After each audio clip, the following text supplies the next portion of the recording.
Shalom, shalom. Shekal, hello. Yahweh Bashim Yahushai. Bashim Kadash.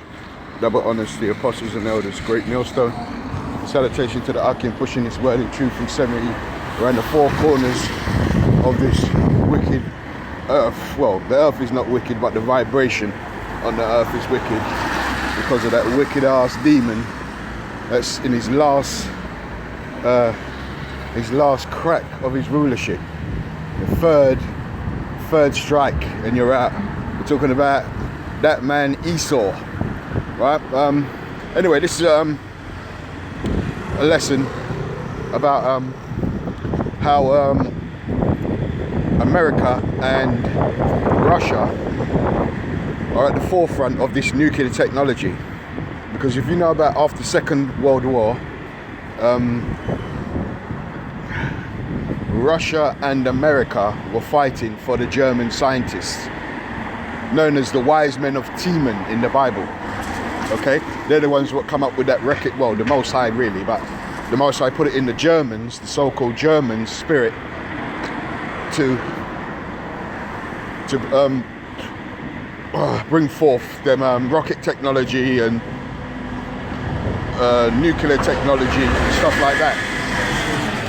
And it was called Operation Paperclip. Okay, so we're going to read a little bit about it. It says here, Project Paperclip directs here. It says here, Operation Paperclip was a secret United States intelligence program in which more than 1,600 German scientists. The top one they got is Dr. Werner von Braun. Okay, a woman named Karen Rosin.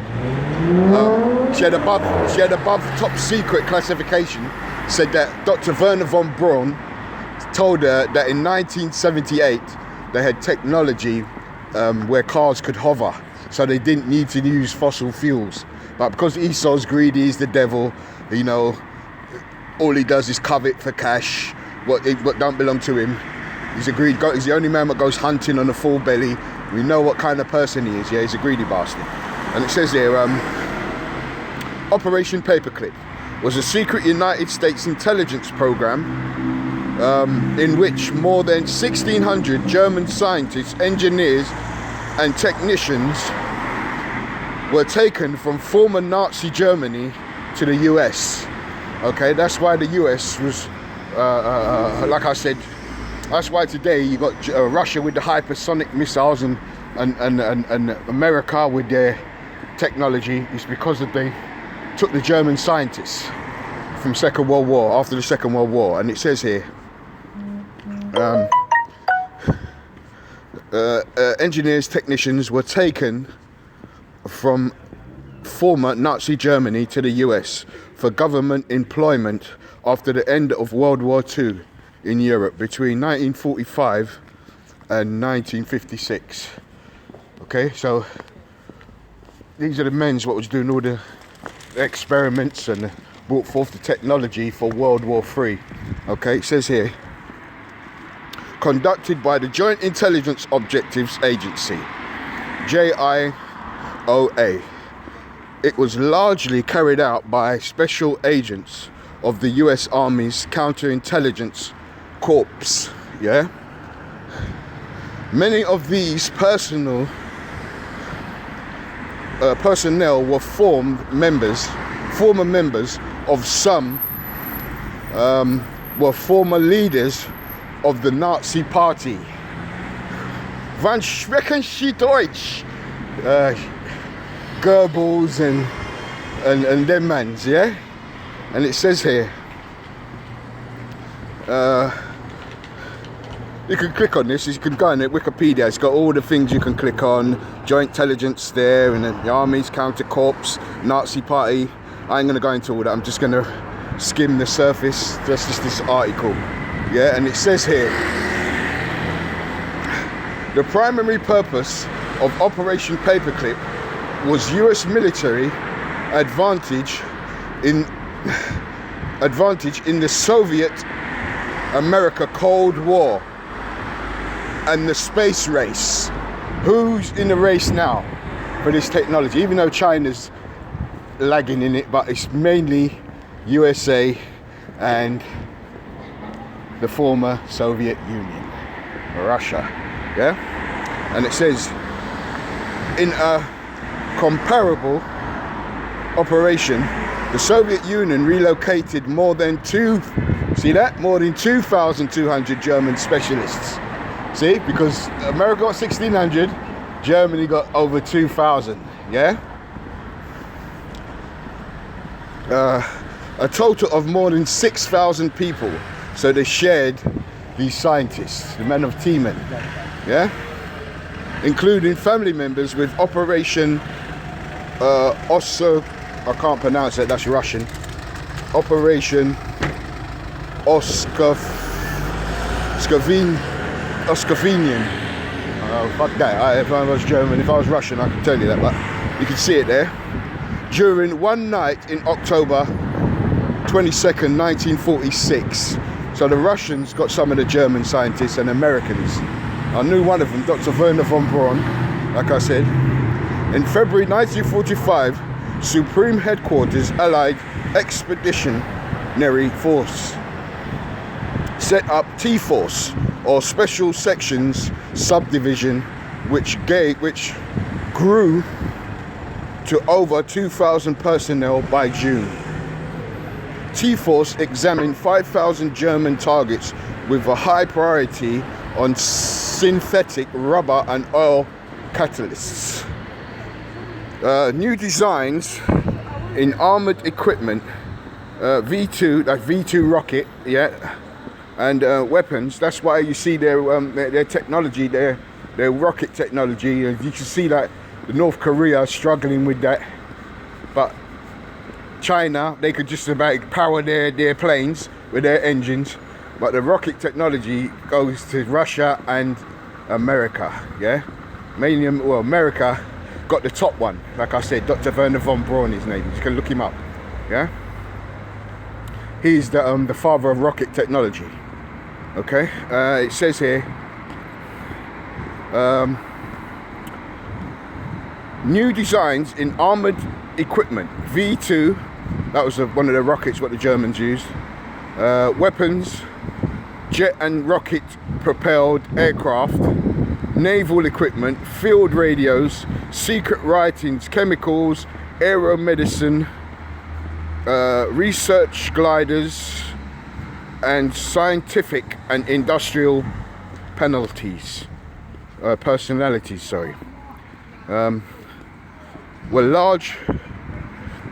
When large numbers of German scientists began to be discovered in late April, special sections subdivisions set up an enemy personnel exploitation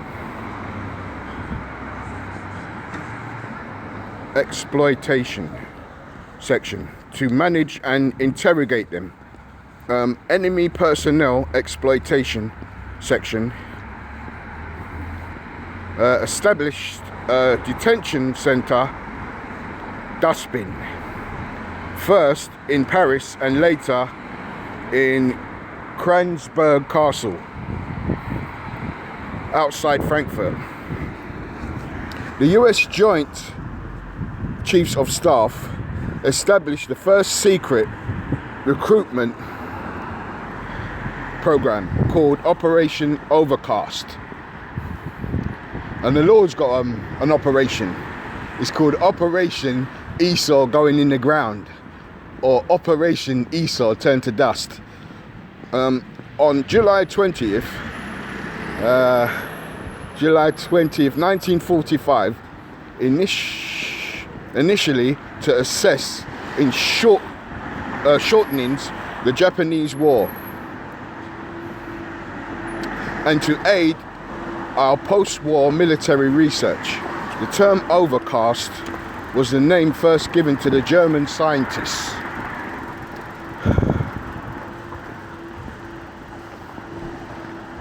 Family members of the housing camp where they were held in Bavaria. Goes on to say,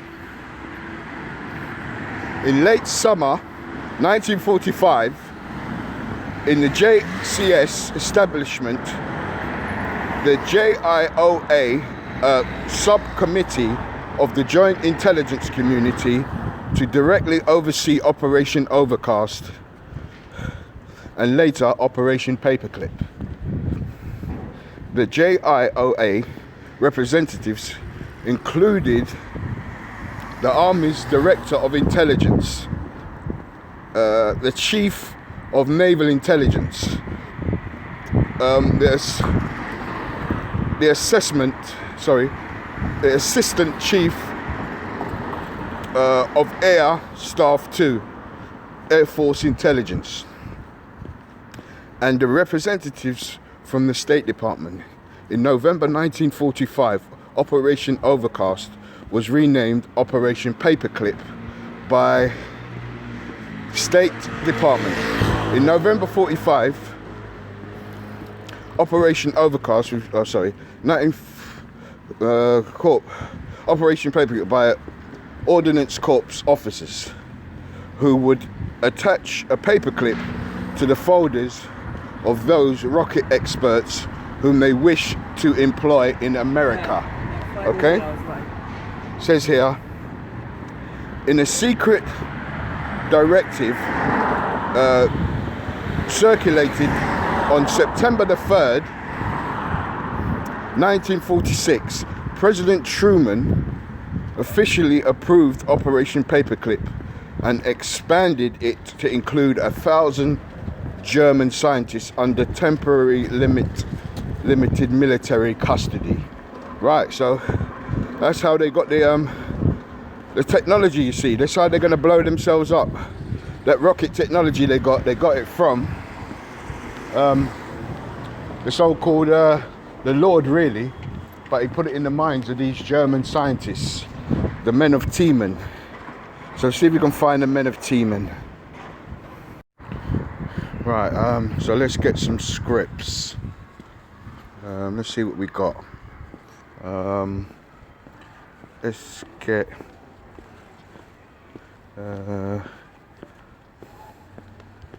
let's see what we should get. Let's see this one. Right, that's not Ezekiel. Daniel. Ezekiel. This is about the men of Teman. It says here, this is Daniel's, or is this Ezekiel? This is Ezekiel 28 and 3. And it says, behold, thou art wiser than Daniel. There is no secret that they can hide from thee. With thy wisdom and with thine understanding thou hast gotten thee riches, and hast gotten gold and silver into thy treasures. By thy great wisdom and by thy traffic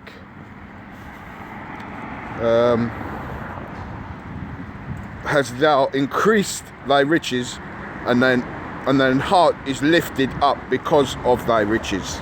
Okay, but it says the point is, behold, thou art wiser than Daniel. So he's saying these crackers, these Edomites, are wiser than Daniel at the moment. Why?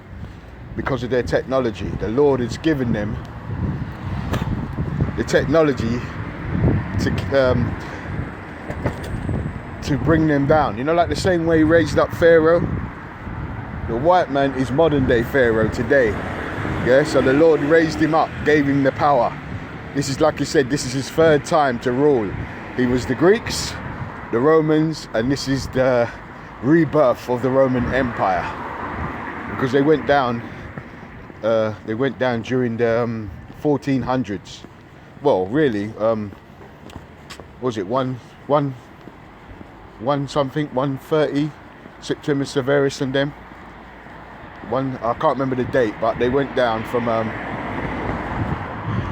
early. They called it the Renaissance when they come back. Anyway, so that's Daniel. So let's get another one. And there's Emperor Septimus Severus there. Talk about the man. And it says here,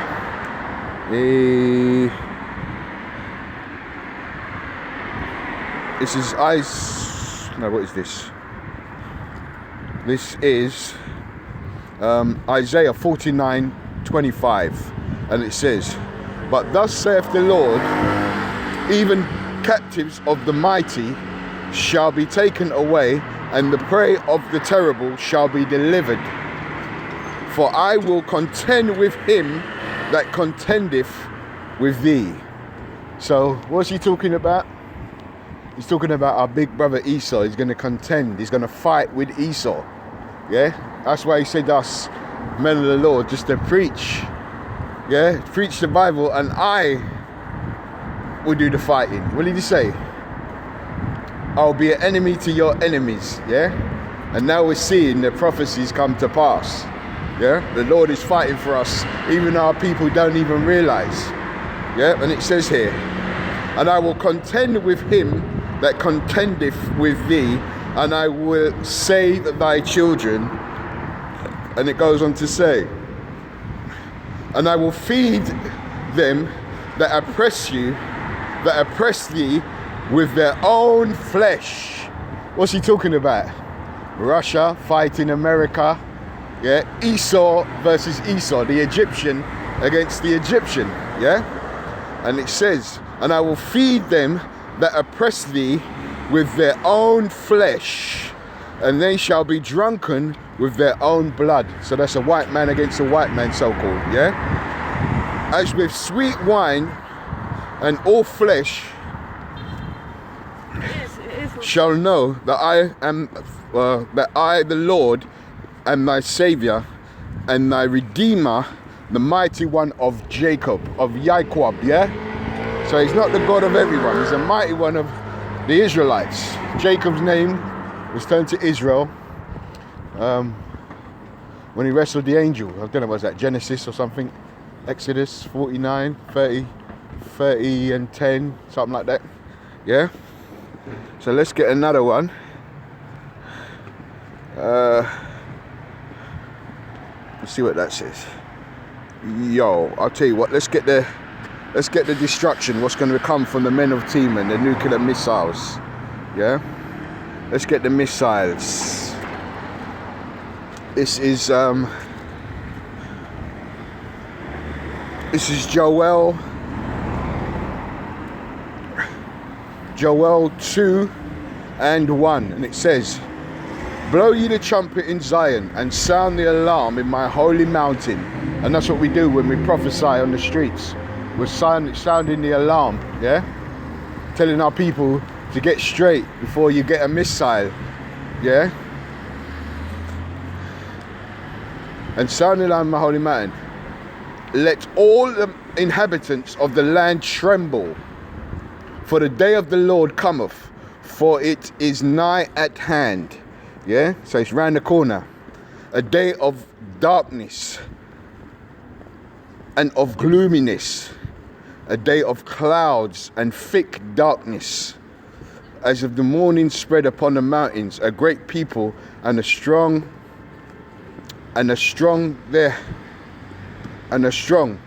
have not been ever the like, neither shall be any more after it, even to the years of many generations. Fire devoureth before them." Now this is talking about the missiles, yeah?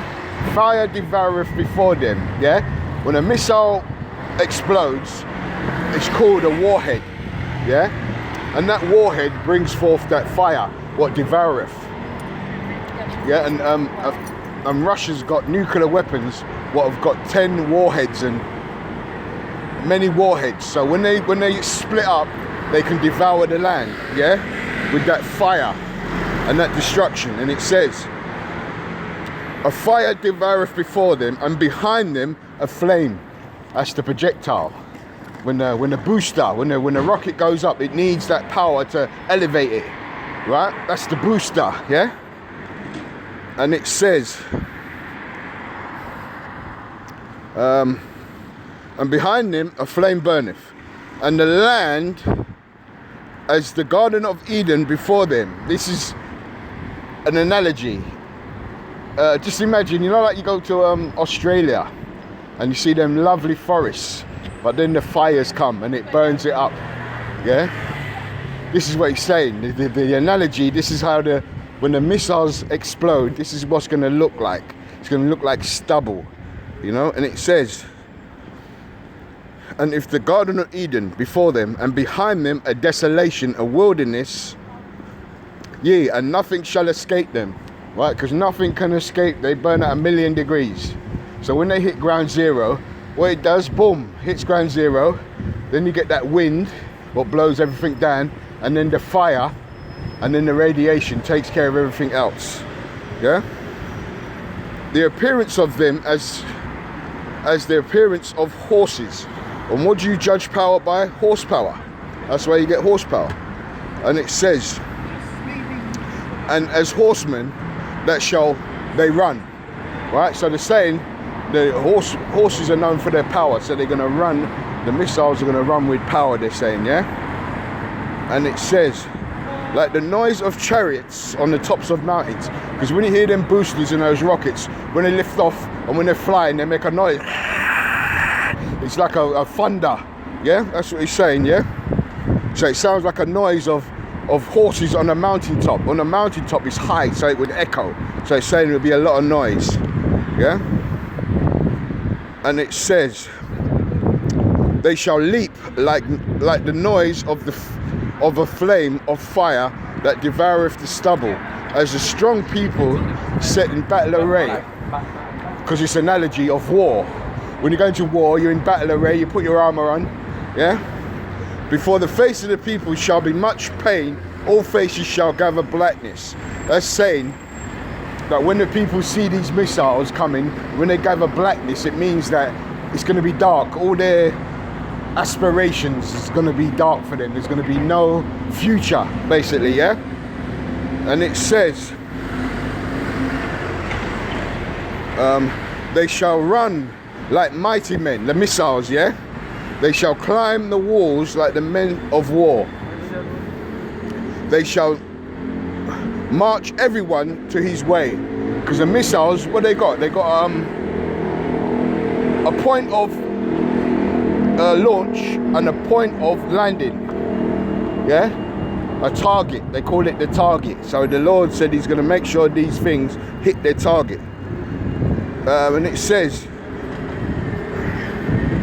and they shall not break their ranks. That means none of those missiles, because contrary to belief, the Lord is going to take control of these missiles.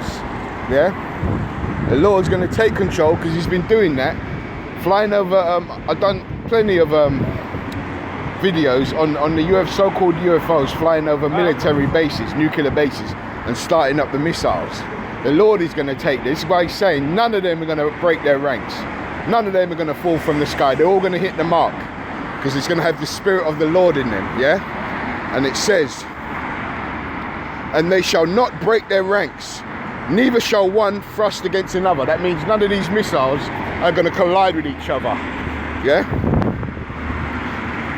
They shall walk everyone in its path, directly where the Lord wants to hit ground zero, they're going to hit, yeah?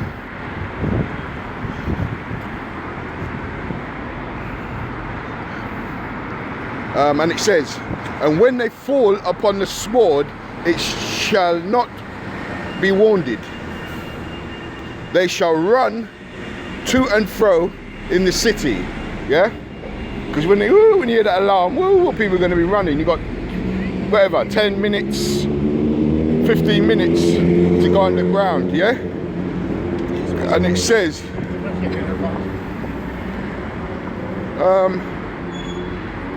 to and fro in the city, and they shall run upon the wall, and they shall climb upon the horses, or climb upon the houses. They shall enter in at the windows of the thief. That's the firmament.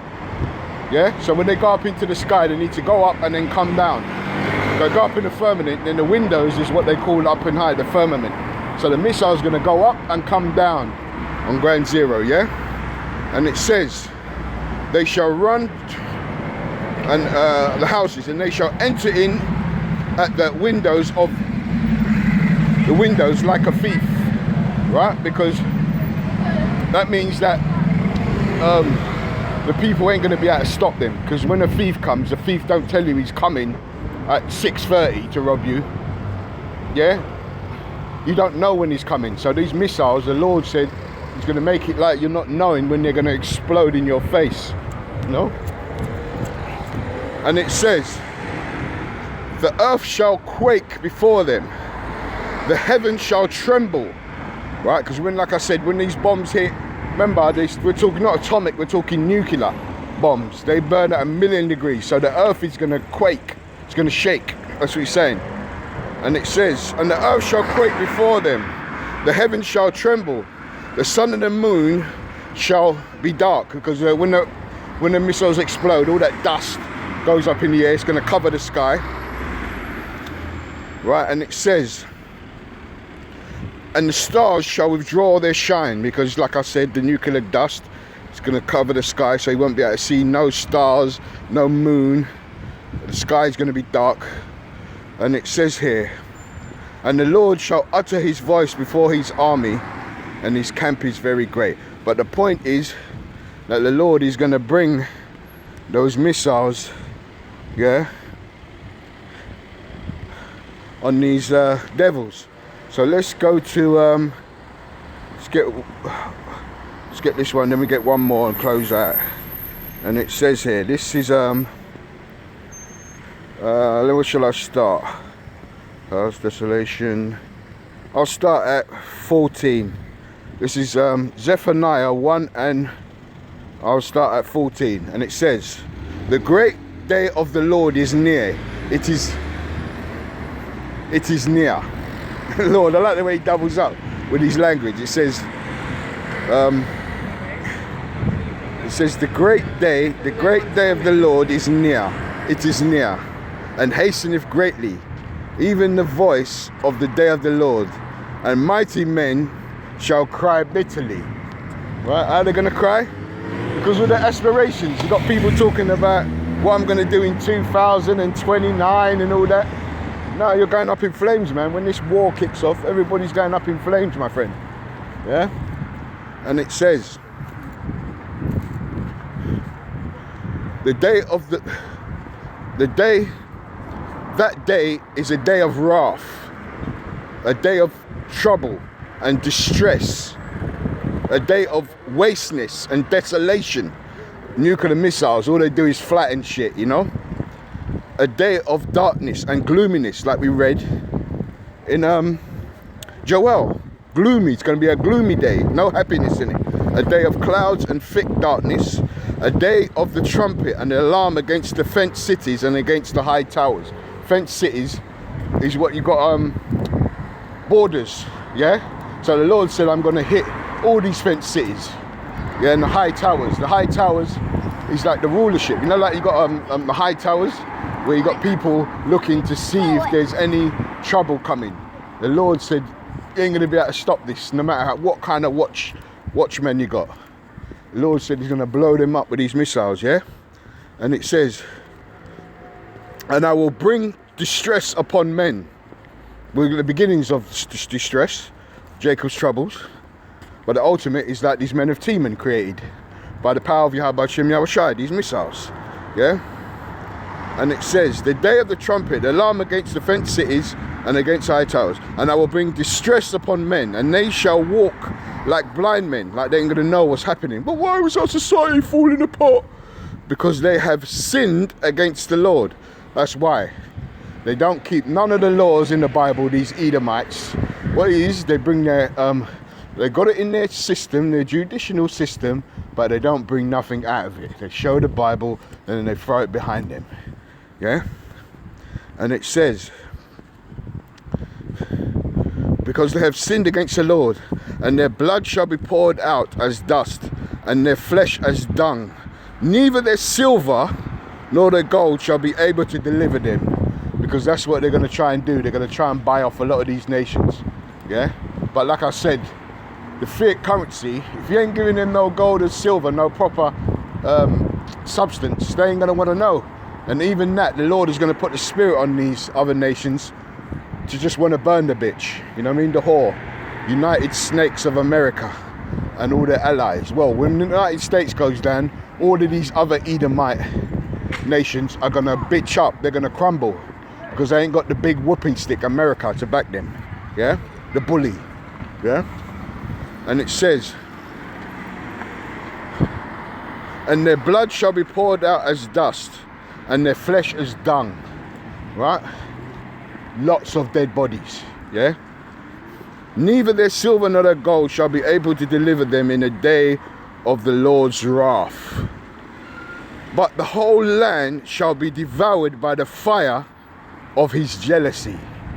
Nuclear weapons, boy. They designed, the Lord made the white man make his own downfall. Yeah? Give them the inkling how to split the atom and do all that madness. What's going to be his downfall. Yeah? Raised him up to bring him down. He doused Pharaoh in water, yeah? Drowned him up in the water, but this time he's gonna drown this man in fire, yeah? He's gonna burn him up, yeah? Two great cleansing agents, water and fire, yeah? And it says, but the whole land shall be devoured by the fire of his jealousy. For he shall make even a speedy riddance of all them that dwell in the land. So he's going to make a speedy riddance of the so-called white man in America. Yeah? He going to get rid of his goddamn ass. Because he created him to be wicked. So he ain't going to need him to be wicked no more. You know what I mean? He's going to do his deeds. And then the Lord... he's going to move him out the way. So let's get Malachi and close out. This is Malachi 4:1, and it says, for behold, the day cometh that shall burn as an oven, them nuclear missiles. This ain't happened yet. And the proud, all ye that do wickedly, shall be stubble. And the day that cometh shall burn them up, saith the Lord of hosts. And it shall leave neither root nor branch. Yeah? Missiles, clean up the place. But unto them, unto you that fear my name, shall the Son of Righteousness arise with healing in his wings. That's what we want. You know what I mean? And ye shall go forth and grow up as calves of stalls. And ye shall tread down the wicked, for they shall be ashes under the soles of thy feet in the day that I shall do this, saith the Lord of hosts. You know what I mean? So there you have it, man. The Lord said he's going to bring nuclear war. Yeah? For what these devils done to us. You know what I mean? They should have never put their hands on us. Now they have to pay. They have to pay by death. They have to pay by the judgment of the living power. Yeah? Pay by the nuclear missiles. Try to find that article again. Yeah? Operation Paperclip. They're going to die by the weapons of his indignation. What the men of Teman brought forth. Yeah? The German scientists. Operation Paperclip. Yeah? You see that? The Lord ain't playing. Prophecies are popping off. So it's all good. You just got to keep the faith in Yahweh by Shim Yahweh Shai. Keep the laws to the best of your ability, because we can't keep them fully, properly, you know. But we got to rehearse. Judges 5:11 says, rehearse the righteous acts. So we're in a time of rehearsing. For the real play is when we get the Jeremiah 31:31 or Hebrews 8:8. When we get there, putting our inward parts. That's what we're waiting for. Yeah? So I'm going to say, Kol Halal, Yahweh B'Hashim Yahweh Shai, B'Hashim Rikar Kadash. Double honors to the apostles and elders of Great Millstone. And salutation to the Akim pushing this word in truth and sincerity. I'm going to say, Kwam Yasharallah. Yeah, rise Israel. And War Ababa Bor. Yeah? Destruction to Babylon. Right? Babylon is anywhere this so-called Edomite is, the red man, yeah? Calls himself the white man, but he's the red man. He's the Edomite, the son of Esau, the Idumeans, okay? And his time is drawing nigh. Shalom.